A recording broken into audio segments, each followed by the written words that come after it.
advanced optics that we used in the Marine Corps. I was so proud that they were made at home in Massachusetts. So I spoke to all the workers on the factory floor, and I said, thank you for being a part of our national defense.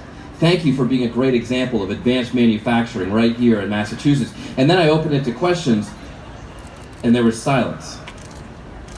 No one had a question. And I said, look, I'm a politician. I can take tough questions. Don't be shy. Ask anything you'd like. But there was still silence. And then finally a woman in the back raised her hand and she said, who are you? And so it was a lesson that before you take questions, take a little bit of time to introduce yourself. So I will take just a few minutes to say who I am, what I value, and why I'm running for president. I'm Seth Moulton. I served 4 tours in Iraq, leading Marine in the infantry on the ground. And thank you very much, sir. And over the course of leading the Marines in over 4 tours, the Marines I led asked a lot of questions. Big questions like, what kind of rocket do we use here, sir? And small questions like, how to send a postcard to their parents. But the single question I got most, or at least the one that was the hardest, was this. It was, sir, why the hell are we risking our lives for this? Now, the Marines who asked that were of many ranks and backgrounds from all over the country, with different political persuasions, different religious beliefs, but they were all right to ask that question because I was asking it myself. And fundamentally, we were in a war that shouldn't have happened, started by leaders who didn't live up to our values. And I share that little story today because I think a lot of people in America are asking a similar question right now. What does it mean to fight for a country that doesn't live up to our values? What does it mean when we have leaders who we fundamentally can't trust? That's what's at stake in this election. Our values, our country. And so I'd like to take a few minutes to just talk a little bit about why we fight. Because the answer I gave to those Marines back then is the same answer today. We fight to uphold the values that our leaders are failing to uphold themselves. So why do we fight? We fight in 2020 for basic human rights. Not the right to carry an AR-15 wherever you want, no matter who you are, but the right to be able to send your kids to school and know that they're not going to get shot before they come home. We fight for basic human rights, like knowing that you can live in this country as a person of color and not be persecuted by a white nationalist administration. We fight the right for healthcare so that everybody in America can afford healthcare without having to start a GoFundMe on the internet or search the web for life-saving medications every time you get sick.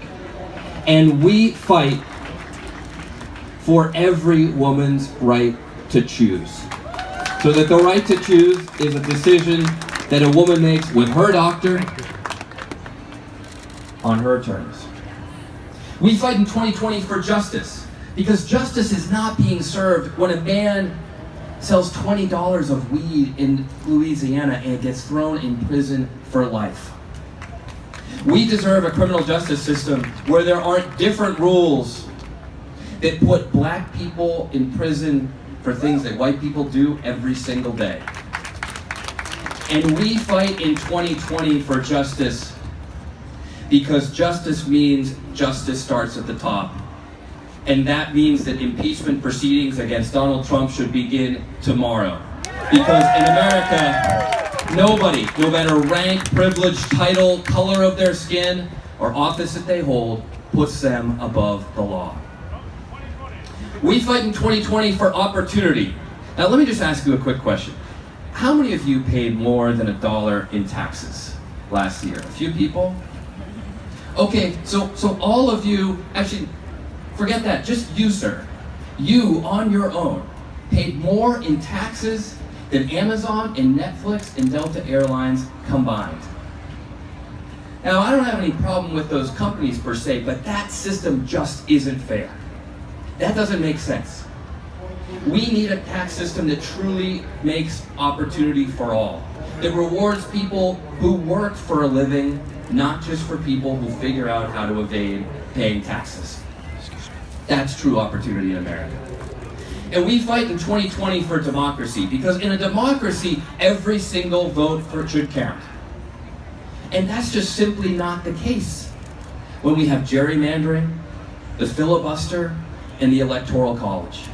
So we've got to bring democracy back to America. And there's one thing more. We fight in 2020 for patriotism.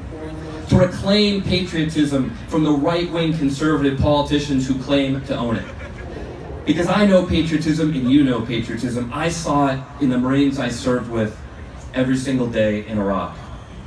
I see it in the kids who are walking out of school to stop gun violence. I see it in the teachers who are striking for fair pay. I see it in the women who are standing up for basic rights. Because that's real patriotism. Patriotism isn't just hugging the flag like Donald Trump likes to do. Patriotism is standing up every single day and fighting for the values that our flag represents. So that's what's at stake in 2020. That's what's at stake in this election. Our country, our values. And we can win if we come together. Because the other thing I said to the Marines who asked that tough question in Iraq, why the hell are we here, sir? The thing I said to them is, we're here so that nobody has to go in our place. Because it's when our values are under attack that we need to step up and fight for them. It's when our country lets us down that we need to step up and serve. To win this election, it's not going to be easy. It's not going to be as easy to beat Donald Trump as some Democrats like to think. To do so, we need to bring together a remarkably diverse coalition. A coalition that includes everybody in the Democratic Party. And we got to get everybody to turn out. We can't leave anybody out.